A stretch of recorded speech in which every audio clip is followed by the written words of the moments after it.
Hey, boys and gals, if you are watching this, this must mean that I made the decision to create my channel where I try and share my thoughts, my personal experiences, my personal thoughts on some important matters or things that's been roaming in my mind.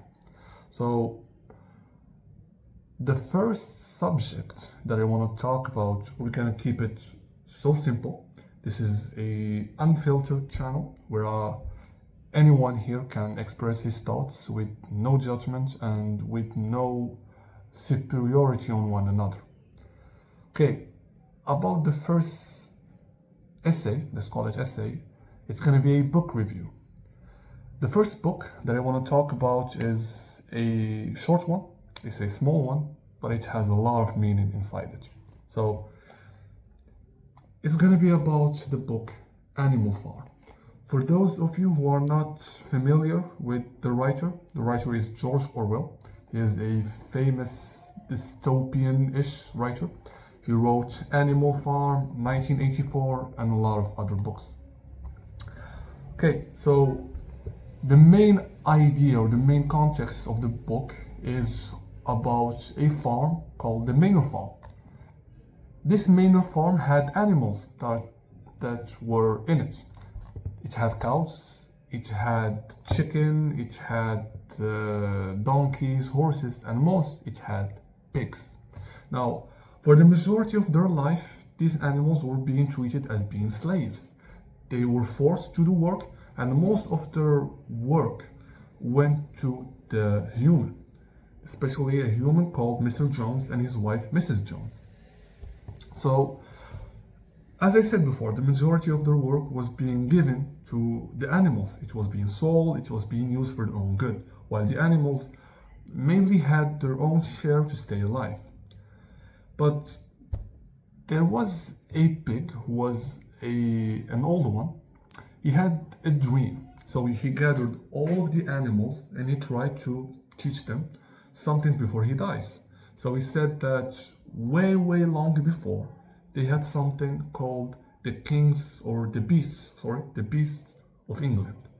Now, it was a song that had some rebellious ideas in it, so I'm gonna read it to you real quick because, of course, I'm not gonna remember all of it.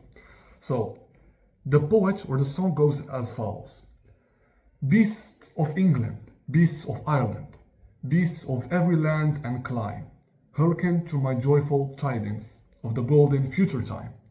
Soon or late the day is coming, tyrant man shall be overthrown, and the fruitful fields of England shall be trod by beasts alone. Rings shall vanish from our noses, and the harness from our back. Bit and spur shall rust forever. Cruel whips no more shall crack. Riches more than mine can capture. Wheat and barley, oats and hay, clover, beans, and mangle wurzels shall be ours upon that day. Bright will shine the fields of England, purer shall its water be, sweeter yet shall blow its. So we were saying, on the day that sets us free, for that day we all must labor. Though we die before its break, cows and horses, geese and turkeys, all must toil for freedom's sake. Beasts of England, beasts of Ireland, beasts of every land and clime, hearken well and spread my tidings of the golden future time. So, he mainly called this thought animalism, which means that most of the animals should all work together towards one goal, which is the prosperity of animals. Now, of course, Mr. Jones and Mrs. Jones did not like this idea. So, we have this pig. He gathered all of the animals and then he stated this idea while saying that he had a dream, a specific dream that he will tell them once about it. So he gathered them all around and said he had a dream of a farm that was ruled solely by animals. They did everything and they had all of the work or the fruit of their work for themselves. Of course, this idea was a bit hectic at first. It was a bit crazy about a farm that was mainly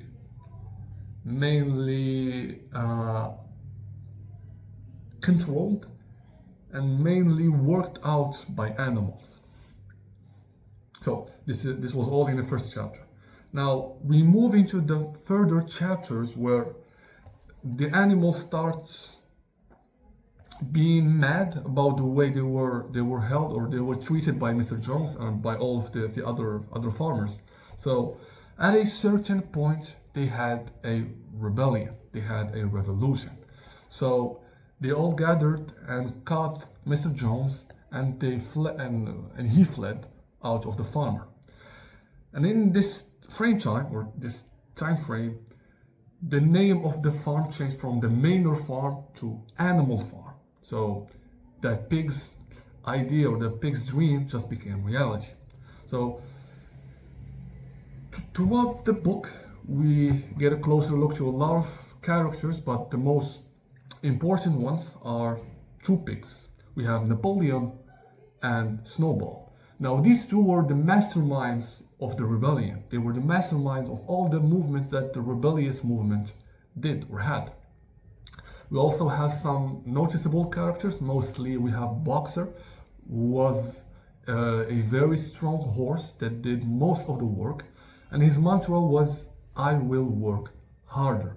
No matter the hardship, no matter what happens to him or to the farm, his only idea was, I will work harder. Of course, we have some other characters. Mostly we have a donkey who didn't do much of the work. We have a crow, which was in kind of a neutral position. He wasn't solely with the animals, and also he wasn't mainly with the humans, so he was in a in-between position. And we have some chickens who did some work. We also have the cats, which was not present a lot in the book, but they did their share of helping the animals. Okay, so this was for the second chapter. It was the start of the concept of animalism, and so they made up, or the pigs, as they were the only one who knew how to read and write, because they went into the farm and they took some books that were proprietary from Mr. Jones, and they created what's called the seven commandments of animalism. The first one being, whatever goes upon two legs is an enemy. 2, whatever goes upon 4 legs or has wings is a friend. 3rd, no animal shall wear clothes. No animal shall sleep in a bed. No animal shall drink alcohol. No animal shall kill any other animals. And the 7th and the most important of them all is all animals are equal. Remember these commandments very good, because they will have a much more importance throughout the book. So now we move to the 3rd chapter, in which the pigs held themselves as being the mastermind of the revolution. So they didn't do much of the work in the farm, but rather they were supervisors. And this is a very important word, because they named themselves as being the animal supervisors.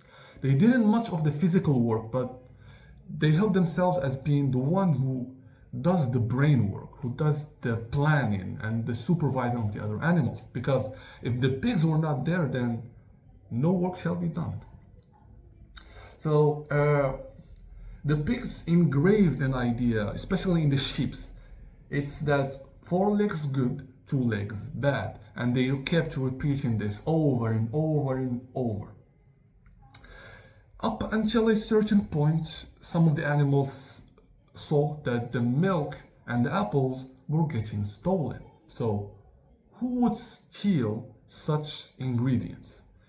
And long and behold, it was the pigs. The pigs were caught stealing the milk and the apple. So what was their excuse?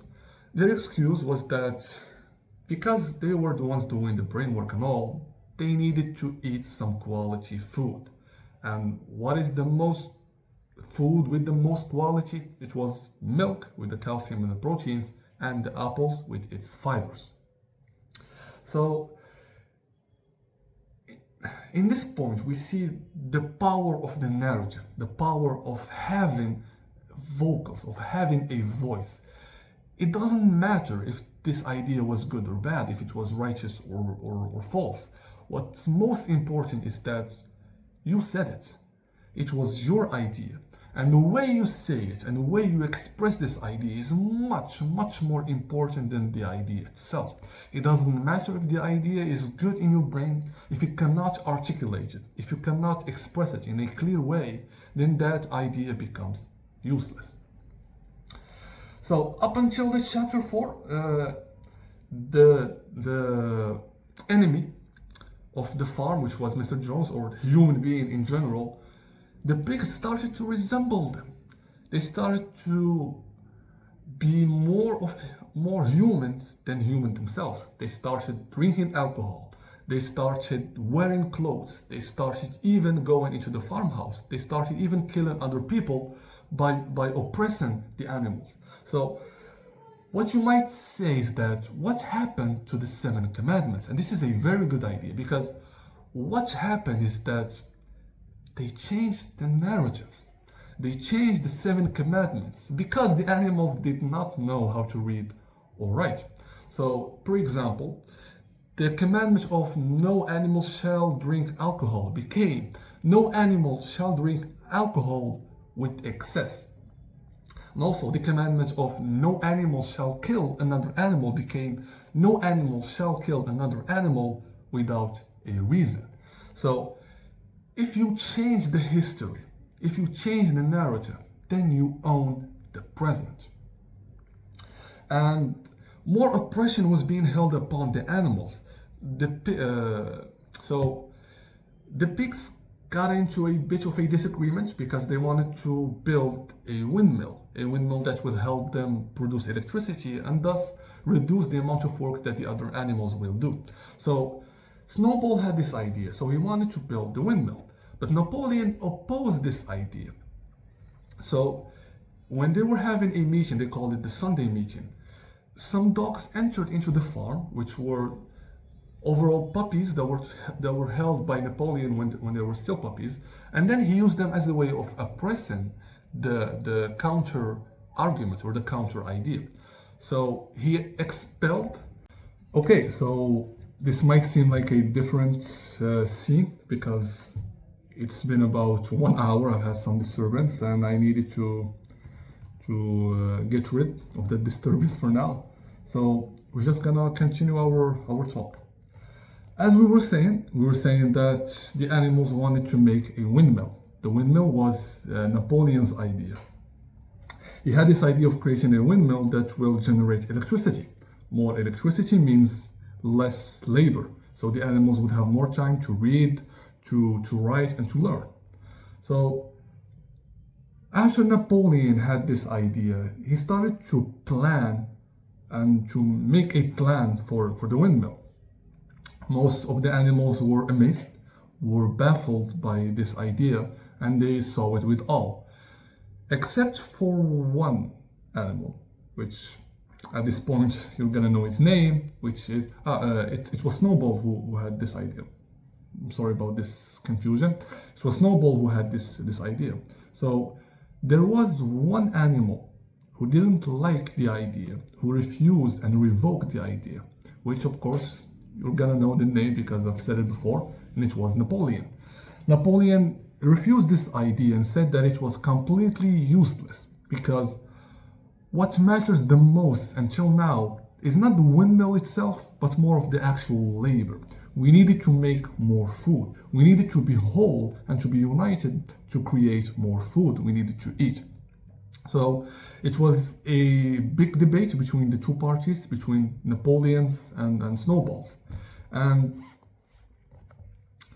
up until a point, Napoleon went into which is a kind of a funny scene. Napoleon went into the place, into the study where Snowball was. He went there and he actually peed on the windmill plants. So as a way and as a manner of revoking the idea itself. So there was a huge debate between the two parties, between Napoleon and between Snowball. So they had a debate where they made all of the animals there, and each and every one of them started getting or starting having a conversation about this, having a vote on whether to focus on the windmill or focus on the food. It was a kind of a 50-50 situation. Both parties had their own adherents. So at a point, some dogs got into the farm and they started chasing Snowball. They chased them out of the farm, and so the only idea, or the only thought that was in the barn standing still was Napoleon's. So they had to work on the farm. Up until this point, the idea of oppression started appearing in the farm. The farm started being oppressed by Napoleon and by his guards, which were his dogs, and he started changing and metamorphosing the 7 commandments based on his wants and his needs. Up until the point he changed the fact of not drinking alcohol to not drinking alcohol with excess, from not an animal shall kill another animal to not kill an animal without excuse, yada yada yada. So we move into the chapter 6, in which throughout the year the animals continued working like slaves.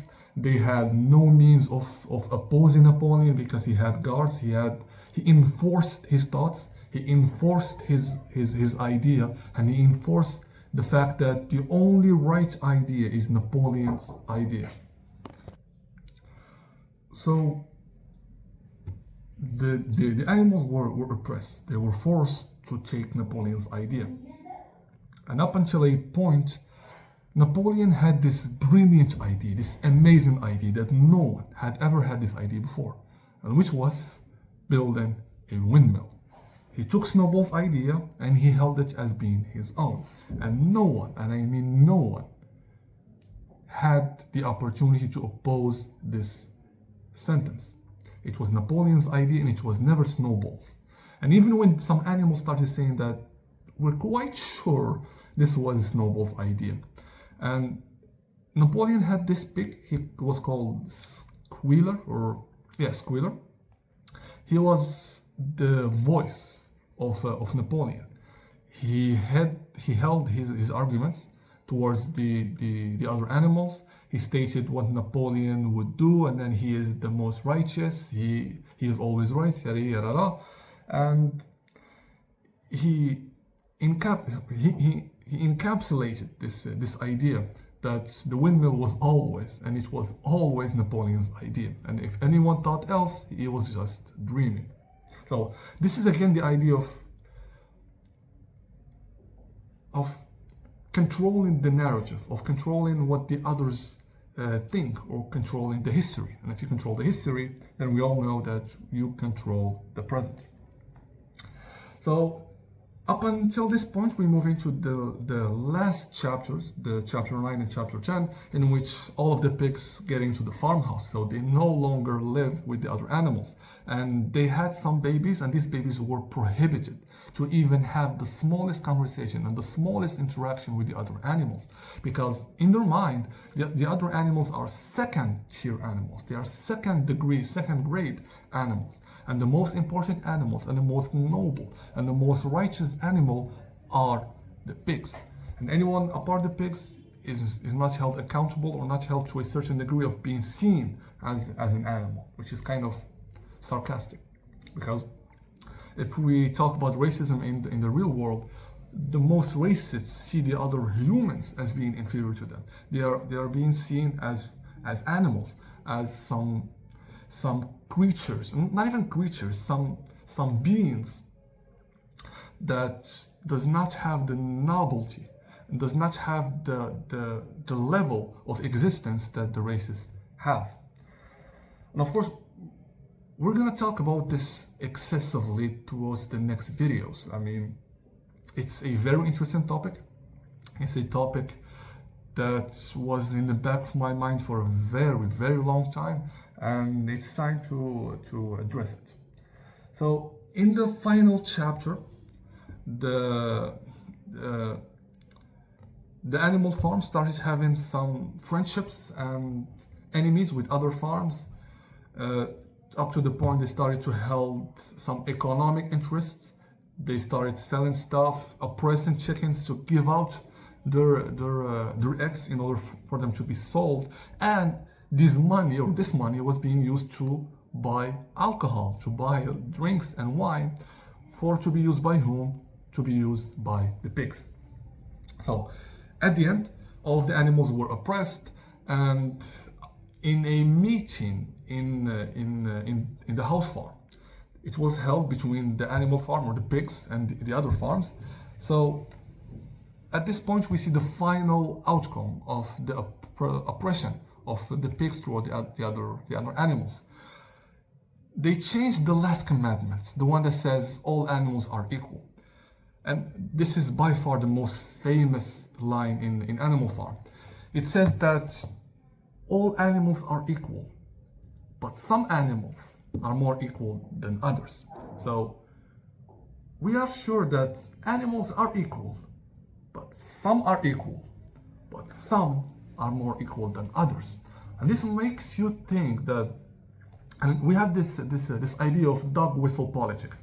It's the moment you say something racist, or you say something that will make you be held accountable for saying it, but you say it without saying the words. So when we take this sentence, all animals are equal, but some are more equal than others, this is pure racism. This is pure superiority complex. Some animals are more complex than others, which means that some animals are actually superior to others, and you must not and never compare between the two. It is held in the same position. It is the same state of racism, but it was diluted. Only some few will actually understand this idea, but the animals cannot read nor write, so how would they understand it? And that line of 4 legs good, 2 legs bad, it was changed because at a point the pigs started walking on 2 legs instead of 4 like the other animals, and thus this sentence was changed by the sheep, and it became 2 legs, 4 legs good, 2 legs better. So this is again a sign of change in the narrative based on what you actually want, based on your needs as being an oligarchy, like a superior force that is ruling a certain region or a certain country or a certain farm. Okay, so and at the end there was a violent fight between the pigs and the humans for a dumb reason. It's just because 2 of the pigs and a human play the same cards in a game of cards. And that was the catalyst of a violent crime or a violent fight between these 2. So it gives you at the end that the pigs who started, quote unquote, the revolution and the rebellion, they at the end became humans. So the oppressed became the oppressor. So it makes you think whether Napoleon or the pigs in general already had this greed, already had this idea of racism and superiority, and it was inflamed, it was ignited by this power, or the rebellion was actually pure. They started as a pure concept, as a concept of being free, of being accountable to themselves. And the moment they got this power got into their head and they changed their perspective. And it's actually a gray area, so I personally don't believe that any of the answers is the correct one. Sometimes it can be the first and sometimes it can be the second, but in between we can see most examples of people who started a pure rebellion, who started a pure movement, but the moment they got power, they started to get greedy.